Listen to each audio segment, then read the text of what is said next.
안녕하세요. 여러분의 10시를 뜨겁게 만들어드리는 하텐의 김보람입니다. 네, 안녕하세요. 여러분의 10시 에너자이저 강동석입니다. 시장은 양적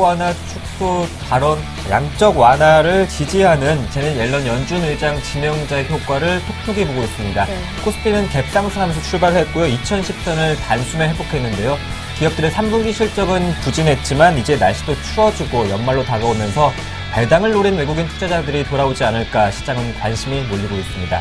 현재 소폭이지만 외국인이 2일째 매수하고 있네요. 네, 맞습니다. 지난주 금요일에 2천을 다시 보게 된 이후에 월요일장 현재도 강보합권에서 움직이고 있습니다. 네. 오랜만에 돌아온 외국인들도 현재 월요일장 70억 원 정도 소폭의 매수세가 나오고 있고요. 무엇보다 기관 쪽에서는 투신과 연기금을 중심으로 매수세가 유입되면서 현재 강보합권 유지해주고 있는데요.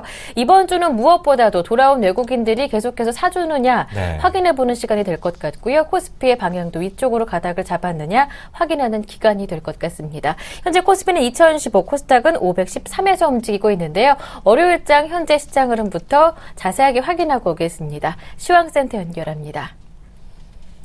안녕하십니까. 정혜림입니다. 지난 금요일장 코스피 40포인트 가까이 상승을 하면서 단숨에 2천선을 회복하며 장 마감을 지었습니다. 코스피 이렇게 급반등 속에서도 거래 대금이 부족했기 때문에 단기적으로는 20일 전 회복, 안착 여부를 확인해 봐야 할 텐데요. 또 최근에 빠져나갔던 외국인들의 투자 자금이 오늘 되돌아올지도 주목되는 하루입니다. 이렇게 오늘장은 투자 심리선인 2020선 회복과 함께 또 외국인들의 귀환 여부까지 꼼꼼히 확인해 봐야 할 것 같습니다. 코스피 지수 흐름부터 자세히 살펴보도록 하겠습니다. 미 연준의 양적 완화 기대 감에 사흘째 강보합 출발을 했습니다. 앨런 효과로 인해서 2010선 회복한 모습 오늘 확인하실 수가 있는데요. 현재 9.55포인트 상승하면서 2015선에서 거래되고 있는 모습 확인하실 수가 있습니다. 수급 동향도 이어서 자세히 살펴보도록 하겠습니다. 떠났던 외국인 돌아왔습니다. 이거래일 연속 순매수 흐름 보이고 있는데요. 외국인 68억 원, 기관 232억 원 순매도 우위 나타내고 있고요. 개인만 소폭 팔아주고 있습니다. 288억 원 가까운 물량을 쏟아내고 있는 모습 확인하실 수가 있습니다. 코스닥 시장으로 넘어가 보도록 하겠습니다. 오늘 현과 아우의 움직임 동반 좋습니다. 사흘째 강세 출발을 했는데요. 또 오늘 코스닥 시장에서는 안철수가 창당 소식에 이어서 안철수 관련주들이 급등하는 모습 보여주고 있습니다. 코스닥 오늘 0.20% 상승하면서 513선에서 거래가 되고 있습니다. 수급도 자세히 체크해 보도록 하겠습니다. 거래소 시장과는 조금 반대되는 그림 엿볼 수가 있습니다. 거래소 시장과는 반대로 기관과 외국인이 매도 우위 나타내고 있고요. 45억 원, 10억 원 가까운 매도 물량을 쏟아내고 있습니다. 개인만 67억 원 가까운 매수 우위 나타내고 있습니다. 시총으로 넘어가 보도록 하겠습니다. 거래소 시장부터 먼저 살펴보도록 하겠습니다. 대장주 삼성전자 외국인 사자세 사흘째 오름세 흐름 보이고 있습니다. 0.62% 상승하면서 147만 원 선에서 거래가 되고 있고요. 최근에 조정 흐름 보였던 현대차 3인방 오늘 좋은 흐름 보여주고 있습니다. 동반 상승 출발하면서 오늘 2%에 가까운 급등세 보이고 있습니다. 7위부터 12위 종목군도 이어서 살펴보도록 하겠습니다. 삼성전자와 마찬가지로 삼성전자 우선주도 오늘 좋은 흐름 이어나가고 있습니다. 3%에 가까운 상승세 보이면서 100만 원 선에서 거래가 되고 있고요. 현대중공업 보합권 움직임 나타내고 있습니다. 지난주 금융주 5% 가까운 급등세 보였었는데요. 오늘은 하락 반전한 모습 확인할 수가 있습니다. 2% 가까운 빠짐세 44,000원에서 거래가 되고 있고요. 네이버도 오늘 조정받고 있는데요. 62만 원 선에서 거래가 되고 있습니다. 코스닥 시총으로 넘어가 보도록 하겠습니다. 대장주 셀트리온 오늘 하락 반전했습니다. 0.47% 빠지면서 42,000원 선에서 거래가 되고 있고요. 최근 파라다이스 좋은 흐름을 이어갔지만 오늘 보합권에서 움직임 보이고 있고 서울 반도체도 파란불 켜면서 빠지는 모습 보여주고 있습니다. 최근에 흐름이 좋았던 CJ 오쇼핑과 GS 홈쇼핑주도 오늘 동반 하락 움직임 보여주고 있고요. 동서만 빨간불을 켜면서 29,000원 선에서 거래가 되고 있습니다. 7위부터 12위 종목군 흐름도 살펴보도록 하겠습니다. 혼조 양상 흐름 보여주고 있는데요. SK 브로드밴드 오늘 0.56% 빠지면서 4,400원 선에서 거래가 되고 있고요. 포스코 ICT 다음 CJ ENM, CJ는 빨간불을 켜면서 좋은 흐름 이어나가고 있습니다. 최근에 CJ ENM 게임 매각설의 하락세 보였는데 오늘은 반등 움직임 보여주고 있는데요. 29,200원 선에서 거래가 되고 있습니다. 외환 시장으로 넘어가 보도록 하겠습니다.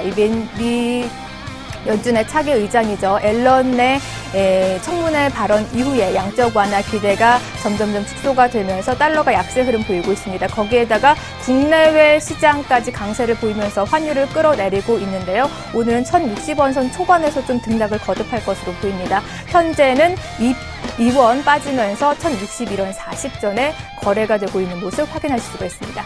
지금까지 10시 구간 시황 살펴봤습니다.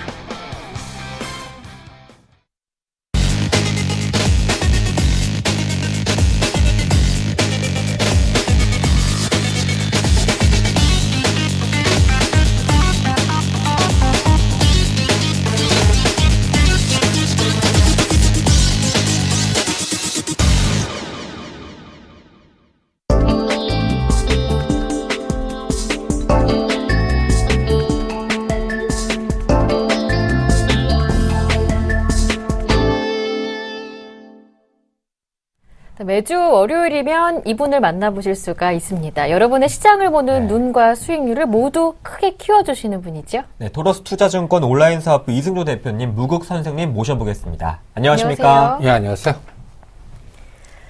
먼저 이번 주에 예정이 된 주요 경제지표 일정들 어떤 것들이 있는지 화면을 통해 정리해보고 넘어가겠습니다. 네, 월요일부터 확인해 보겠습니다. 월요일에 예정된 미국의 11월 전미주택건설협회 주택시장지수 확인해 보실 필요가 있겠고요. 유로존 쪽에서는 10월 소비자 물가와 9월 무역수지 예상돼 있습니다. 이어지는 화요일에 미국과 일본 등에서는 주요 경제지표 일정이 없고요. 대신 유로존 쪽에서 10월 신규 차량 등록 확인해 보실 수가 있습니다. 이어지는 20일 수요일에는요. 미국에서 10월 소비자 물가, 소매 판매, 기존 주택 매매 예정돼 있습니다. 9월 기업 재고도 예정돼 있고요. 미국의 지난 10월 FOMC 의사록도 발표가 되는데요. 지난주 제닛 옐런 차기 의장이 양적 완화 유지 방침을 밝힌 상황이라서 무게감은 덜할 수 있겠으나 그 내용 한번 확인해 보실 필요가 있겠습니다. 일본 쪽에서 10월 무역 수지 공개가 되고요. 이어지는 목요일 일정 확인해 보겠습니다. 상대적으로 목요일이 굉장히 중요할 것으로 보이는데요. 일본 쪽에서는 BOJ 정책회의, 미국에서는 10월 생산자 물가, 그 밖에 미국의 11월 필라델피아 제조업 지수, 유로존에서는 11월 PMI 제조업, PMI 속보치, 중국에서도 11월 HSBC 제조업 PMI 속보치가 발표가 되어 있습니다. 각국의 중요 제조업 경기 흐름 체크해 보시는 것 목요일 굉장히 중요할 것으로 보이고요. 금요일에서는 중요한 일정들은 예정되지 않고 있는데요. 화면상에 나가지는 않고 있지만 이번 주에 다수 예정된 연주 주요 인사들의 발언들 확인해 보시는 것 무엇보다도 중요하겠습니다. 일정들을 모두 확인해봤습니다. 네. 지난주에 이미 제닛 옐런 차기 연준 의장 지명자에 대한 청문회가 있었습니다. 여기에서 양적 완화를 당분간 유지하겠다. 강력하게 옹호 발언을 내게 되면서 일단 중요한 일정은 마무리가 됐습니다. 그렇다면 이번 주에 살펴볼 일정들 어떤 것들인지 중요하게 살펴봐야 할 것 같은데요. 네, 그런 가운데 지난주에 이어서 이제 이번 주에도 안도랠리가 이어질 수 있을지 시장의 관심은 더 높아지고 있습니다. 일단 안돌레리는 시작했다. 이렇게 보는 게 중요한데 그 강도가 문제일 것 같아요. 그러니까 고점을 2060대 고점을 돌파해서 새로운 영역으로 가는지 아니면 그 고점 돌파 못하면서 그냥 박스 매매 사이클만 나오는지 이걸 읽어내는 게 중요할 것 같습니다. 그럼 그 부분은 어떻게 읽어낼까요? 그럴 때 아까 제가 도표를 다시 한번 보겠습니다. 저는 이 중요한 기점에서 종목을 보겠습니다. 그러니까 매크로적인 거시적 지표가 예를 들어서 소매 판매 지수가 수요일 날 10월 나오는데 이제 앞으로 우리가 연말장이 있습니까 할 때 월마트라든지 그다음에 기존 주택 판매 홈디포 이 주가를 보면서 또 전체적인 시장 에너지가 다우 지수가 이제 16,000을 돌파해서 새로운 영역으로 가는지 그다음에 또 전체적인 거기에 관련된 소매 관련 또 블랙 프라이데이라든지 이런 것들이 크리스마스 시즌까지 모멘텀을 주는지 미시적 측면으로 종목의 에너지를 갖고서 판단하겠습니다. 또 하나 전체적인 흐름에서 이제 상해 종합 지수가 굉장히 중요한데 여기서 HSBC PMI 속보치가 목요일 날 나오는데 이때 상해 종합 지수가 2270과 요번에 2070에서 200포인트 뺐습니다. 그 사이에 우리는 100포인트 뺐고요. 2063에서 1963 여기서 터닝했는데 2020에서 2040이 계속 저항이 되면 안 되겠죠. 그 모멘텀을 오히려 목요일 날 상해 종합지수가 2150을 지지해주고 2200을 치고 나가는 에너지에서 삼성전자가 150만 원을 돌파하는지, 그 다음에 SK하이닉스가 35,000원대 직전 고점에서 쌍봉 나오는지 돌파하는지, 이 흐름을 미시적으로 보면서 이번 시장의 에너지를 보겠습니다. 전반적으로 제넷 얼런의 그 청문회 여러 가지 연설 내용 보면 저는 내년도 상반기까지는 심지어는 양적 완화 축소 테이퍼링을 그냥 잊어버리겠습니다. 그리고 오히려 버블을 만들겠다라는 부분이 굉장히 상당히 중요한 전략 같은데, 그런 여러분들 이 다우 산업지수를 다시 한번 보시기 바랍니다. 이게 지금 20년 동안의 그래프인데, 여러분들 다우 산업지수의 고점이 2007년 10월 달에 14,164에서 금융위기 때 6,500까지 빠졌습니다. 그리고 나서 전체적인 고점을 돌파한 새로운 랠리가 지금 나오고 있는데, 이럴 때 저는 기술적 분석을 약간 의존합니다. 그러면 빠진 지폭을 그대로 올려봅니다. 그러면 21,750원, 지금은 상상할 수 없는 수준인데, 여기에서 이 목표치의 중심값이 거의 8,000 정도 됩니다. 이게 자넷 앨런 발언으로 인해서 버블을 유도하면서 미국의 자산 가치를 높이는 게임이 나온다 그럴 때는 이 25% 능선을 잘 기억해 주시기 바랍니다. 16,060입니다. 지금 15,900대거든요. 요거를 12월 달 내로 돌파하면 내년도 상고 하저로 갈 것 같습니다. 그러니까 요 포인트를 잘 체크하시면서 전체적 에너지를 보시고요. 그 다음에 가장 전번 주에 제가 이 시장에서는 그레이트 로테이션 공식이 우리한테 우호적으로 가야 되는데, 이 달러가 강세로 가고 유로화가 약세로 가면 이건 안 됩니다라고 해드렸을 거예요. 그러면서 우리나라는 1,070원 가면 안 되고 다시 꺾여 내려가야 됩니다라고 해드렸는데, 이제 자넷 앨런 발언 이후에 보세요. 파란 색깔이 어떻게 됐습니까? 급격하게 위로 치고 나가죠. 그 다음에 1,070원대까지 올랐던 빨간선 원화가 다시 이렇게 꺾여 내려가죠. 그래서 외국인들 매도가 매수로 들어오는 또 그레이트 로테이션의 환경은 됐습니다. 근데 문제는 뭐냐? 여기서 녹색으로 보이는 N이 100엔을 치고 나갑니다. 이번 목요일 날 일본 중앙은행에 또 정책회의가 있죠. 엔저를 용인하고 엔저 공격적인 배팅이 나온다면 일단 그레이트 로테이션은 되는데, 우리나라, 그러니까 해외에서 아시아 쪽으로 들어온 자금 중에 일부는 선호도가 일본으로 터닝할 수가 있어요. 일본 수출주로. 그러니까 현대차 에너지보다 도요타 에너지가 더 강할 수도 있는 롱숏 전략이 여기서 나올 수도 있으니까 업황색은 엔화도 같이 보시면서 봐야 된다라는 걸 염두에 두시면서 앞으로 시장을 체크해 주시기 바랍니다. 그래서 전반적인 큰 환경은 개선됐습니다. 그래서 연말 연초장은 저는 개인적으로 따뜻하게 보낼 거다라고 보는데, 속도의 내부적인 온도차는 극심할 거다라고 보고 있기 때문에 오히려 주식 투자하시는 분들은 상당히 차별화장에서 상당히 고통스러울 수도 있다, 이런 생각이 듭니다. 그러니까 그 상황이 왜 그렇게 되는지를 우리가 같이 연구해 가면서 대응할 거고, 이 시장의 모멘텀은 누가 뭐라 그래도 상해 증시가 그래서 결정하는데, 이번에 상해 증시, 그 다음에 항생지수, 그러니까 중국과 관련된 나라들, 호주 주가, 이게 동시 패션으로 같이 가면 이제 원자재 관련주도 같이 움직인다라는 부분도 체크하시면서, 왜 버펫이 엑슨모빌을 샀을까, 이런 것들도 한번 고민을 같이 해보시면서 전체적인 내년도 2014년도에는 원자재 관련 주식들의 관련된 종목도, 그러니까 지금 바닥권에 있는 고려 아연이라든지 또 그다음에 태양광 관련된 종목들, 이런 것들이 터닝 포인트가 나오는 거 아닌가, 이런 것들도 깊게 생각해 보시면서 전체적인 큰 그림을 그리는 기점은 됐다, 이렇게 판단해 드리겠습니다. 네, 정리를 해보자면 이렇습니다. 12월 내로 다우지수가 16,060을 돌파하게 된다면 일단 내년 증시 전반기에는 많이 올랐다가 하반기에 조금 주춤하는 상고 하저가 진행될 것이다, 전망 말씀해 주셨고요. 엔달러 환율이 100엔대 진입했습니다. 이제 앞으로 수출주, 업황에 대한 차별화 진행은 엔저 흐름 사이클 보시면서 확인하시는 거 무엇보다 중요하겠습니다. 먼저 이렇게 글로벌 증시 맥점을 짚어봤고요. 네, 이번엔 코스피 맥점을 짚어볼 텐데요. 지난주 말씀하셨듯이 1950선 붕괴는 없었습니다. 이 지수가 이제 2020선을 볼 수 있는 현재 자리인데요. 이번 주 어떻게 볼 수 있을까요? 근데 그게 계단식으로 움직일 것 같아요. 화끈하게 2,560의 고점을 돌파하면서 가려고 그러면 어떤 에너지가 나와야 되면, 삼성전자가 150만을 돌파해서 거기서 5만 원이나 10만 원을 뚫고 갈 수 있는 에너지가 나와야 됩니다. 근데 그거 확인은 4분기 실적이 언제 나오죠? 1월 4일에서 7일 나와요. 그러니까 아직도 한 달 반 동안은 그거 확인하는 과정이 내부적으로 있을 수가 있어요. 그 전에 돌파한다 그러면 오히려 이 시장은 생각보다 굉장히 빠르게 가는 겁니다. 그런데 그게 혼자만 가면 안 되거든요. 그러니까 삼성전자, SK하이닉스 요거 연관된만 가면 안 된다는 얘기죠. 지금 IT 섹터를 가만히 보시면 코스닥 종목의 일부 IT 핸드폰 부품은 신저가 내는 종목들도 굉장히 많아요. 투매가 나오거나 뭐 수급이 꼬여갖고 그동안 많이 빠졌음에도 불구하고 기관들의 급격한 매도에 의해서 붕괴되는, 지지선이 붕괴되는 그런 종목도 꽤 많거든요. 이런 혼조 상황이 같이 IT 섹터의 흐름에서 같이 가져야 되는데 그게 내년 연초에 확인될 것 같아요. 그래서 일단은 여러분들 기억하십시오. 1960, 70 났을 때는 비관적인 시각이 시장을 좀 지배했었습니다. 상저하고로 가지 않는 거냐, 1850도 구경하는 거 아니냐, 이런 비관이 지금 자넷 언론의 발언 이후에 급격하게 좀 바뀌고 있다라는 거. 그런데 큰 틀은 아직까지 비관과 낙관이 치열하게 싸우면서 그 방향성은 연초에 나오지 않을까 저는 개인적으로 이렇게 판단하고, 그래서 그림을 그려봤습니다. 종합주가 지수를 한번 보시면 일단 6월 25일 날 1770에서 10월 24일 2063에 요번에 11월 13일 날 1963까지 빠진 다음에 이제 빨간색 걸 터닝했습니다.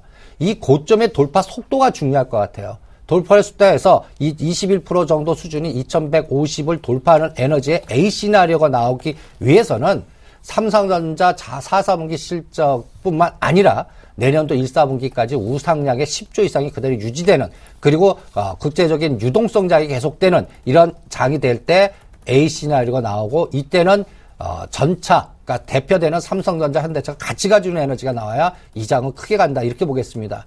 그런데 B 시나리오는 뭘까요? 여전히 박스입니다. 2560은 상단, 또 1950, 70은 하단에서 종목만 바뀌면서 지그재그 파동이 무려 내년도 1사분기까지 지속되는 파동의 시나리오를 B 시나리오를 봅니다. C 시나리오는 1850 구경하는 시나리오입니다. 간단하게 해서 테이퍼링이 생각보다 빠르게 진행되고 오히려 그 양쪽 완화가 급격하게 축소되면서 오히려 그 변동성이 미국 본토로, 그러니까 우리나라 외국인이 우리나라 쪽을 추가 더 매도하면서 중심이 미국이나 유럽 본토로 이동하는 시나리오가 C 시나리오입니다. 이 A, B, C 시나리오의 판가름은 아직 안 났습니다. 그러니까 요 과정이 전체적으로 1월 달 초까지 진행되고, 다행스러운 거는 1960에서 터닝했다는 부분이 다시 한번 상단 A 시나리오인지 B 시나리오를 검증하는 과정이 일단 한 달 반 동안 지속될 거고, 거기에서 상대 속도 전략과 타임 스프레드 전략을 많이 이용할 거다라고 봅니다. 여기서 타임 스프레드는 시차 공격입니다. 어떤 것 땡길 때 같이 안 가는 거예요. 그래서 시차 공격과 그 다음에 롱숏 전략을 굉장히 응용되는 시장을 극단화시켜서 차별화장을 만들 겁니다. 그래서 앞으로 저는 속도를 삼성전자 갖고 같이 볼 생각입니다. 삼성전자가 오늘 147만 원에서 계속 좀 저항을 받고 있는데 11월 말과 12월 달, 특히 12월 선물옵션 만기 때 이 150만 원을 돌파하면 상당히 긍정적으로 보겠습니다. 그러면서 5만 원을 더 올리겠습니다. 그러봤자 155만 원의 직전 고점. 근데 이걸 뚫어줘야 진짜거든. 그거는 연초에 보겠습니다. 그래서 앞으로는 삼성전자를 145만 원을 기준으로 5만 원 위로 올리고 5만 원 밑으로 내리면서 중심값이 어디로 높아지느냐. 그래서 147만 원이 저항의 지지가 되면서 150만 원을 돌파할 때 이 장은 직전 고점을 돌파하는 확인형 랠리가 나오는 거구나. 그때까지는 손바뀐 과정에 조종 박스에서 키 맞추기 순환, 그리고 이제는 일단 중요한 기점에서 돌아섰기 때문에 연말장을 겨냥해서 저점을 높이는데, 문제는 어떤 걸 먼저 높이느냐에 따라 상대 속도가 결정되기 때문에 그거를 시차 공격을 이용하는 전략이기 때문에 고점 돌파하면서 추세를 이제부터 본격적으로 랠리가 됐어. 아직은 이건 아니다. 대신 시소식 매매가 시장을 지배할 거다. 이런 기준에 의해서 내부적으로 차별화 전략을 응용하는 그러한 시차 전략을 여러분들한테 생각해 보시고 응용해 보십시오라고 말씀드리겠습니다. 네, 그러니까 삼성전자가 4분기 실적을 발표하게 되는 내년 1월 초 정도까지는 지수는 확실한 방향성을 잡기는 어렵지 않을까, 강한 상승은 나오지는 않을 것이다 말씀해 주셨고요. 그 이후에 국내 증시 뚜렷한 방향성을 잡아갈 것이다, 이렇게 시나리오 전략을 말씀해 주셨습니다. 네, 이번 주 선물 흐름 패턴 어떻게 볼 수 있을까요? 그래서 그게 결정할 것 같아요. 네. 코덱스 레버리지 인덱스의 바스켓의 에너지가 결정될 거고, 그 바스켓 구성에 연동되는 평균값이 선물 지수로 영향될 텐데, 오늘 딱 중심에서 두들겨 맞고 있습니다. 여러분들 한번 보시죠. 그 273.95와 258.2를 이걸 하락한 폭을 일로 놨을 때 딱 중심값이 266입니다. 지금 제가 보고 오기 전에 아침에 고가가 266.35, 260 돌파하고 나서 265를 순간적으로 깨는 파동이 나왔습니다. 이 중심에서 두들겨 맞고 있거든요.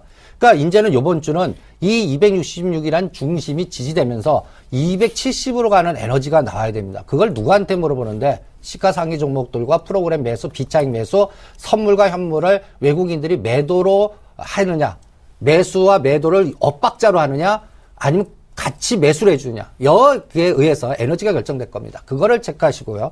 거기에 따라서 그 대상이 SK하이닉스가 여러분들 직전 고점이 35,000원인데 34,000원과 5,000원 저점 대비 14% 영역에서 쌍봉 패턴을 보여주면서 돌파를 못하는 에너지로 가느냐, 이걸 돌파시키면서 37,000~38,000원 에너지로 가느냐, 이게 정답일 것 같아요. 그래서 12월 달에 이 35,000원 선을 SK하이닉스의 생명선 상단으로 보겠고, 이걸 돌파하면 저는 내년 연초장 급등한다라고 보겠습니다.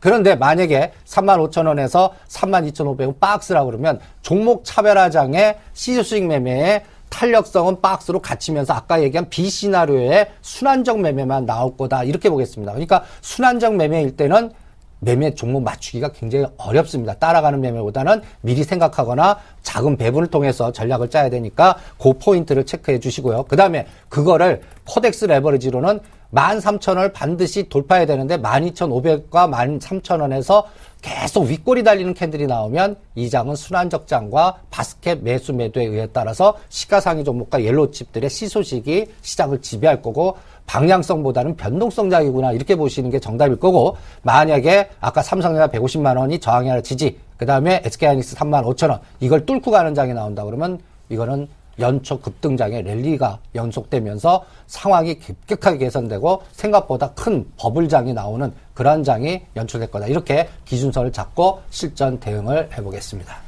네, 말씀하신 대로 지수는 되반등이 나오고 있지만 종목별로는 급락 패턴도 나오고 있습니다. 차별화 장세가 이어지고 있는데요. 어떻게 판단할 수 있을까요? 네, CJ ENM 같은 경우에는 그나마 수익성을 가장 많이 내고 네. 있었던 게임 사업 부분이 매각된다라는 소식이 크게 내렸었죠.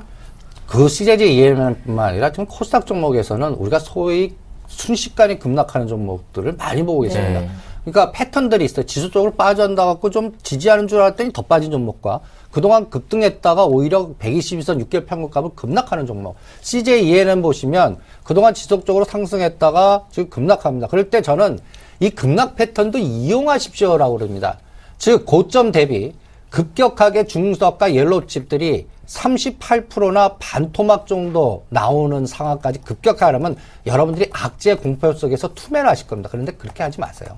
오히려 예를 들어서 제가 4만 원대 이상에서는 CJ ENM 이 시간 통해서 하지 마세요. 그 세력들이나 이걸 장기적으로 보는 자산운용사나 2만 5천에서 3만 원짜리가 많은데 연말에서 수익 구조상으로 아니면 포트폴리오 재편상 때가 또 제가 이런 얘기했죠. 지금 증권사가 구조 조정이 굉장히 심해갖고 전임자 리스크, 갑자기 펀드 매니저가 바뀌거나 아니면 그 의사결정권자가 바뀔 때에는 급격하게 전임자 그림자 지우기 전략이 나와갖고 그 전에 난 이 종목 나쁘게 보는데 가서 갑자기 포트에 7에서 10%씩 갖고 있는 종목들 중에 갑자기 3% 5%가 급격하게 나오는 그런 패턴도 나올 수가 있거든요. 그런 게 코스닥 종목에서 많이 나와요.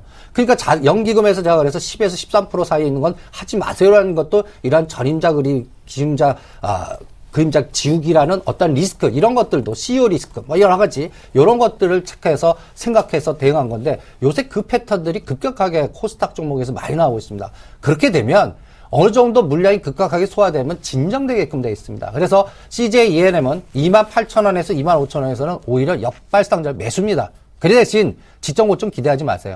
즉 고점 대비 떨어진 게 반 내지 한 34,000원과 6,000원에서는 매도했다 다시 보면서 다음 분기, 그러니까 4, 4분기 실적과 내년 2, 4분기 실적에 거기에서 우상향 되는 것만 살아남고 거기서 탈락되는 거, 이렇게 차별화장이 급락 종목에서도 나올 거다. 그래서 패턴을 인식해 주십시오.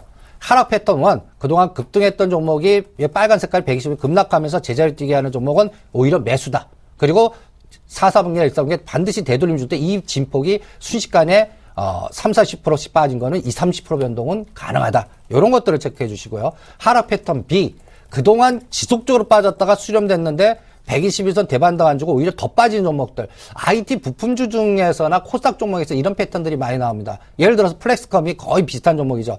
급락해갖고 옆으로 수렴했는데 더 빠집니다. 이런 종목들도 V자 플랫폼과 4분기와 1분기에서 그러니까 시간적 감각이 좀 늘어질 거고 이걸 타임 스프레이드 전략으로 응용하시는 게 중요하다. 그러니까 이런 거 급락할 때 손절하지 마시고 추가 매수할 영역과 아니면 물린 분들 기다렸다가 대반등 이용해서 끊어주는 감각을 항상 머릿속에 두시면서 대응하시고 그 그림 또 LG전자나 LG디스플레이도 마찬가지죠. 지속적으로 빠지는 종목에서 LG 디스플레이는 제가 SK하이닉스는 31,500원 매수고 LG 디스플레이는 24,000원에 분할 매수 시작한다. 그리고 1,000원다리당 더 매수해라. 더 매수 완료하신 분은 28,000원과 3만원 영역 올 때까지 그냥 기다리시고 만약 그 파동이 언제 나오면 맞출 생각하지 마십시오. 그런 감각으로 IT 섹터는 조절해 가시면서 변동성을 이용하는 게 어떻겠나. 그래서 앞으로 시장은 아까 얘기한 대로 비시나리오로 가면서 순환적장일 때는 이러한 급등락 종목들의 차별화장이 시장의 내부적으로는 굉장히 극심할 겁니다. 리스크가 커지는 거죠. 그리고 지수는 올라갑니다. 그런데 내부적으로 보면 급락 종목이 많아지는 거예요. 그러면 상승 종목들이 어떻게 될까요? 압축되는 거거든요. 그리고 압축되는 패턴이 연속적으로 지속될까요? 아니라고요. 그냥 한 단계 올려놓고 맥을 딱 끊어놓은 다음에 다음 종목으로 확 바꿔버리는 이런 시소지 그걸 바스켓 매수 매도에 이용할 거라고 봅니다. 이런 장이니까 얼마나 어렵겠습니까? 그러니까 이런 장에서는 추격 매수, 추격 매도가 아니라 자금 배분을 통해서 그런 상황을 미리 생각하고 분산을 시켜놓고 그걸 이용하는 사이클 매매 순환 전략이 앞으로 내년도 연초 삼성전자 4분기 실적 노출되고 진짜 추세 전환이 되는지 확인될 때까지는 이 전략이 앞으로 시장을 지배하지 않을까 이렇게 진단을 하고 있습니다. 네. 코스닥 개별 종목 가운데는 네. 낙폭이 굉장히 심한 종목도 많았었죠. 대표적으로 CJ ENM 말씀해 주시면서 오히려 28,000원에서 25,000원 사이에서는 매수해보자. 다만 전고점까지 바로 갈 것이다 기대하기보다는 34,000원에서 35,000원 정도에서 수익을 끊고 가는 전략 말씀해 주셨습니다. 네. LG 디스플레이도 한꺼번에 말씀해 주시면서 이 차별화 장사 어떻게 대응을 세우느냐 자세한 전략까지 들어봤는데요. 한편 3중전에 지난주에 마무리가 된 이후에 중국 증시도 2070에서 코스피도 1960까지 갔다가 빠르게 되반등이 나오고 있습니다. 중국 관련 경기 민감주 마찬가지로 되반등이 나오고 있는 상황인데요. 네. 추세 전환이다라고 마음을 잡을 수 있을까요? 전 아직 아닌 것 같아요. 네. 그러니까 2150에서 2200, 우리는 2020에서 2050. 네. 이게 10포인트 진격할 때마다 대기성 메모리라든지 그걸 돌파하려고 하면 그냥 전체적인 에너지가 굉장히 클 겁니다. 그러니까 마치 여러분들 제1차 세계대전 때 참호전을 좀 연상을 해 주시기 바랍니다. 즉 보병이 그 어느 선까지 가기 위해서는 상당히 큰 에너지가 필요한 것 같은 느낌이 거의 12월 달 장에 지배할 거고 거기에서 상해 증시의 에너지가 그 속도를 결정할 것 같은데 그 상해 증시가 100포인트 단위당 한번 끊어주시기 바랍니다. 이번에 2070이죠. 그럼 거기서 100포인트 올려주세요. 2170이죠. 지금 2150 시도를 하고 있습니다. 그리고 거기서 또 100포인트 올리면 2270인데 이번에 고점입니다. 실제는 이 고점을 돌파하는 에너지가 강력하게 나와야 되는데 그것도 확인도 마치 연말 연초의 키포인트고 그 다음에 지금 단기적으로는 2200을 저항으로 잡기 때문에 지금 50포인트 남아있는 상태에서 경기 민감주들을 이제부터 추격 매수하는데 오히려 이번에 삼성 SDI 조정 눌림목대 사신 분들이 수익 내지 네. 이제 18만원, 19만원대 따라가는 분들은 애매하게 3에서 5% 정도 수익률 내기 만만치 않을 거다 이렇게 보거든요. 그래서 앞으로 시장은 제가 그래서 이런 순환적 전략에서 다음 포트폴리오를 한번 미리 짜와 봤습니다. 네. 맞출 생각하지 말자. 네. 그 다음에는 A 패턴, B 패턴, C 패턴, D 패턴, 현금 5가지. 예를 들어 1억이라면 2000, 2000, 2000, 2000, 2000을 나눠갖고 그 다음에 A 패턴은 인덱스 게임입니다. 한번 보시죠. 코덱스, 레버리지, 인벌스, 삼성전자, 현대차. 즉 우리나라를 대표하는 전차 군단의 대표 1, 2등. 그 다음에 시가상위 1, 2등. 그리고 코덱스 레버리지는 요번에 12,700원과 13,000원대 매도, 인벌스 7,700원대 매도하신 분들은 7,300원부터 재매수, 삼성전자 147만원, 150만원에서는 반 정도 끊어줘 본다. SK하이닉스 34,000원, 35,000원에서 반 정도 끊어줘 본다. 현대차는 26만원대 반 정도 끊어줘 본다. 이런 전략을 가고요. B 패턴은 상해종합지수의 탄력성에 의해서 중국 경기 민감주로 삼성 SDI, 현대중공업, 삼성중공업, 대우조선의 LG 이런 그동안 주도했던 종목들이 눌림목 줬다 다시 가는데 이게 직전 고점을 돌파하는지 아니 꺾이는지는 내년 연초에 보시고 2270 돌파해야 되고 우리는 2560이 저항이 아니라 지지가 되는 그런 과정을 확인하면서 변동성을 이용하는 전략. C 패턴은 전혀 반대되는 생각입니다. 만약에 최하경은 1850이나 자기 깨더라도 경기 방어주나 중국 소비자들이 커질 테니까 내수주들, 뭐 KT라든지 한국전력이라든지 그다음 CJ재당, 매율협 이런 중국 소비자 관련된 종목과 보수적인 배당 투자 종목들을 C 패턴, D 패턴이 이제 변동성 전략의 개별 종목 전략입니다. 이렇게 배분을 해갖고 시소식을 응용하면서 전체적 시장을 조절하는 게 앞으로의 장이고 대세 판단은 A 패턴과 B 패턴이 저항이 아니라 지지로 만들면서 가주는 강력한 에너지가 우리가 제시해드렸던 삼성전자는 150만 원, 현대중공업, 삼성 SDI 직전 고점이 저항의 지지가 되는 강력한 패턴들이 나와줘야 되는데 그거는 내년 연초에 4, 4분기 삼성전자 실적 노출 이후에 1, 4분기 컨센서스로 가면서 그때 다우지수나 상해종합지수가 쌍끌이 가는 유동성 랠리가 나와주면서 전체적인 시장이 확산이 돼야 됩니다. 이 과정을 확인되기 전까지는 분사나 순환 전략으로 대응하시는 게 어떻겠나 이렇게 진단을 해드리고 싶네요. 네, 패턴별로 변동성을 이용하는 전략을 말씀해 주셨는데요. 그렇다면 이번 주 대응할 수 있는 결론 어떤 것이 있을까요? 그래서 이번 전략도 눌림목 매매 전략으로 권해드리겠습니다. 네. 그래서 오늘과 이번 주 수요일까지는 올라갈 땐 추격 매수하지 마시고 네. 오히려 전번 주에 급락대 사신 분들은 반 정도 끊어놓고 보면서 시장을 검증을 해보십시오. 그리고 아까 얘기한 대로 패턴을 나눠갖고 시소식 응용해 보면서 리스크 조절하고 전체적인 대세 판단은 12월 중순 정도에 선물 옵션 만기 때 다우지수가 16,000원 새로운 영역을 가는지 상해종합지수가 2,200 새로운 영역 그러니까 직전 고점을 돌파하려고 하는 에너지가 나와주는지 이걸 같이 보시면서 응용해 주시고 그때까지는 기술적 반등과 변동성을 이용한 사이클 매매로 미리 생각하고 눌림목 매수, 오히려 추격 매수 자제, 고점 매도 끊어줘 보고 리스크 관리 이런 감각으로 시가사기 종목들과 그동안 변동성에 주도주는 체크하시고요. 그 다음에 한 번 더 각각에서 배당 투자와 보수적 전략도 같이 20%는 껴놓고 대응하면서 전체적인 시장을 중화시키는 시소식 패턴으로 한번 일주일과 2주 정도 체크를 해보시면 전체적 시장 에너지 감을 잡을 수 있지 않을까. 그래서 다음 시간 나오면 이제 전체적인 그림이 더 확실하게 그려지지 않을까. 이렇게 판단해 보겠습니다. 네, 일단 이번 주에서 길게는 다음 주까지는 추격 매수보다는 보수적인 전략을 말씀해 주셨습니다. 일단 한 1, 2주 정도는 감을 잡아보는 시간이다. 이렇게 정리해 주셨죠. 지금까지 토러스 투자증권 온라인 사업부의 이승조 대표님과 함께했습니다. 고맙습니다. 감사합니다.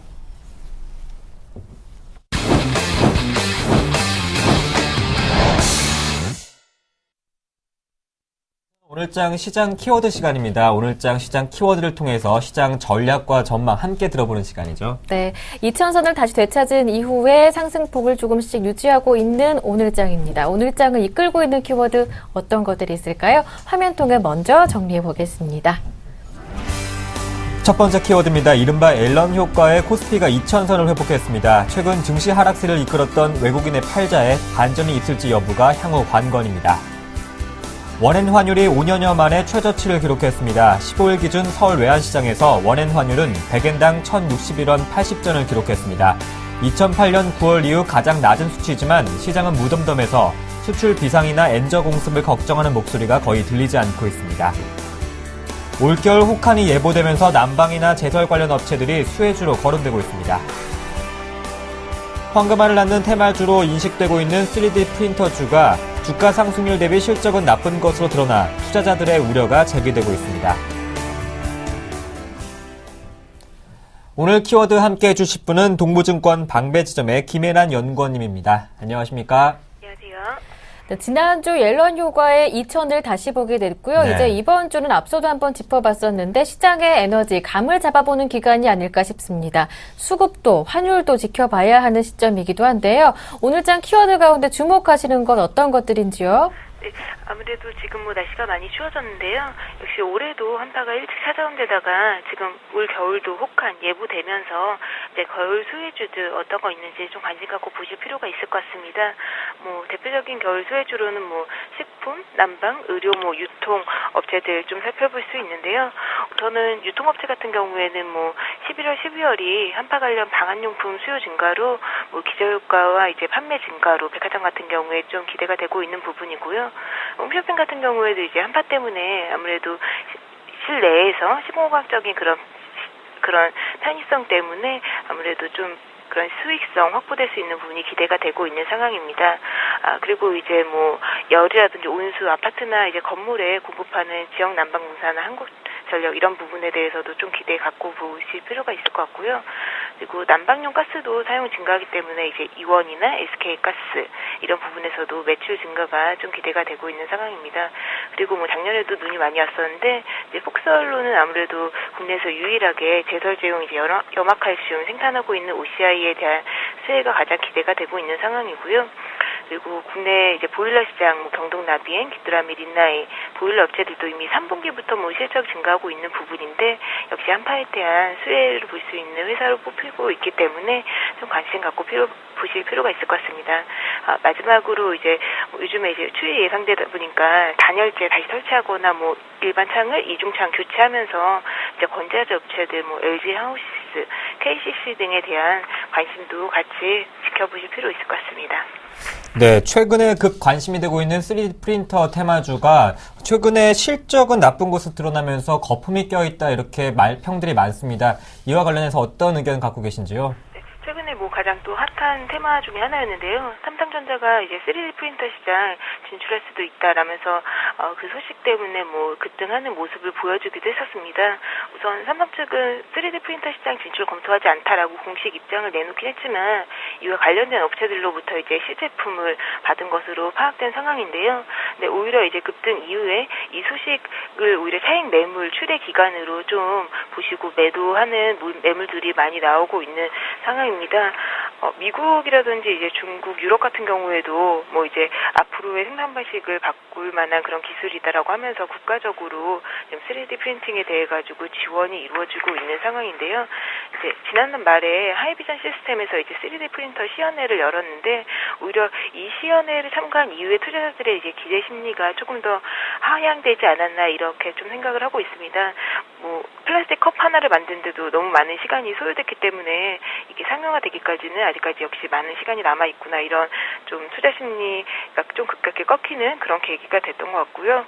오히려 이제 3D 프린터 관련해서는 호재가 나올 때마다 차익 실현하는 기회로 삼는 투자자분들이 더 많은 상황인 것 같고요.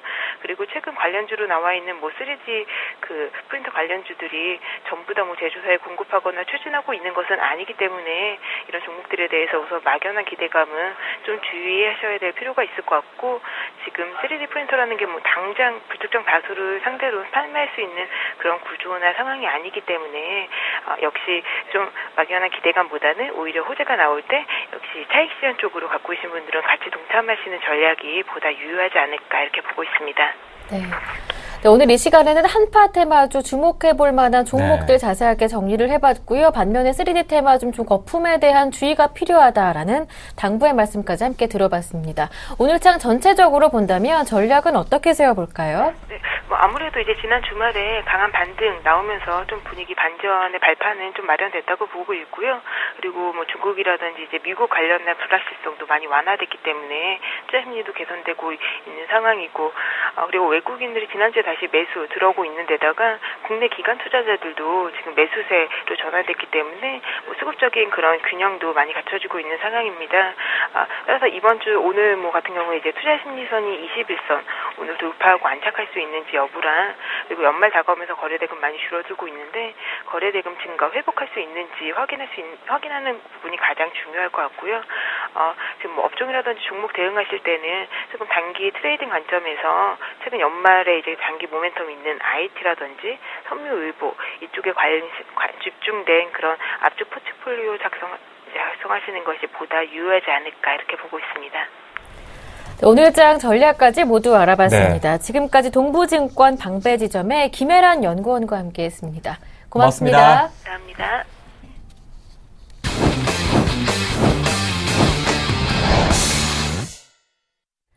네, 시장의 이슈 종목들 지금 사봐도 되는 걸까 궁금하신 종목 많으실 텐데요. 네. 이효열의 이주식 삽니까 순서를 통해 저희가 대신 여쭤봐 드리겠습니다. 네, 샘플러스 이효열 멘토님 연결해 보겠습니다. 안녕하십니까? 네, 안녕하세요. 네, 먼저 저희가 궁금한 종목은 KB금융입니다. 지난주 금요일 반등장에서 강한 상승세를 보였던 업종 중에 하나가 금융주이기도 한데요. 네. 그 가운데 KB금융 지금 상승 추세 전환의 초입기다라는 말도 있더라고요. 지금 사보면 어떨까 궁금한데요.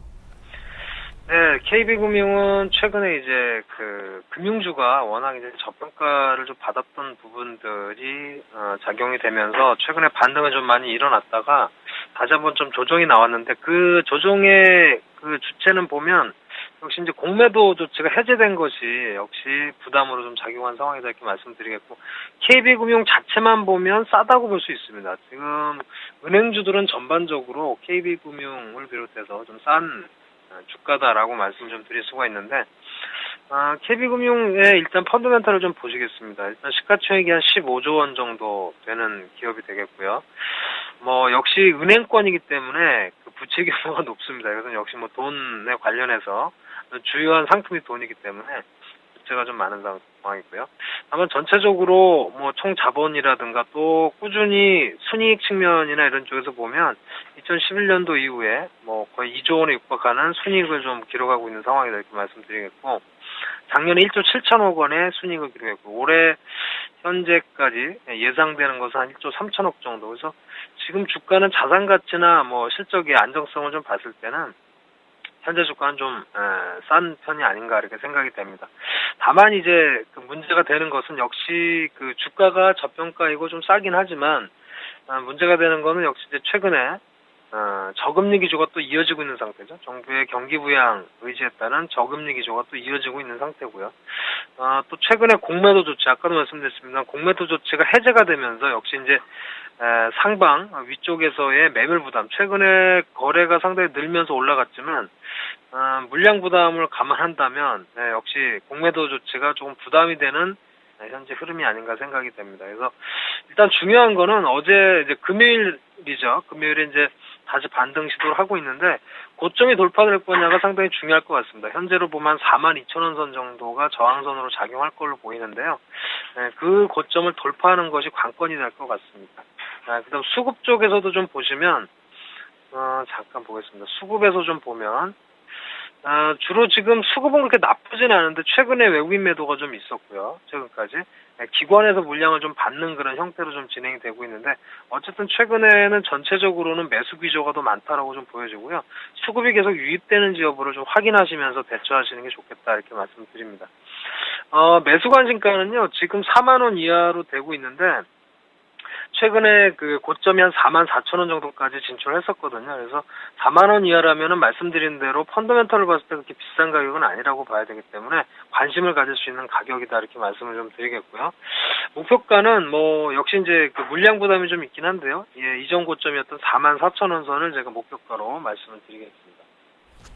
네, 은행주 전반적으로 싼 가격이다 말씀해 주시면서 KB금융도 마찬가지다 진단을 내려주셨습니다. 다만 문제가 되는 것은 저금리 기조가 이어지고 있는 상황이고 공매도 조치 해제되면서 상방의 매물 부담이 강해지고 있다는 점 당부해 주셨습니다. 일단 42,000원 저항이 돌파되는지 여부 확인하시는 게 관건이겠고요. 4만 원 이하에서 들어가셔서 44,000원 목표가 잡아보시는 거 전략 좋겠습니다. 네, 저는 조선주를 들고 나왔는데요. 대우조선해양입니다. 조선주들의 실적 그래도 선방하는 모습을 보였었죠.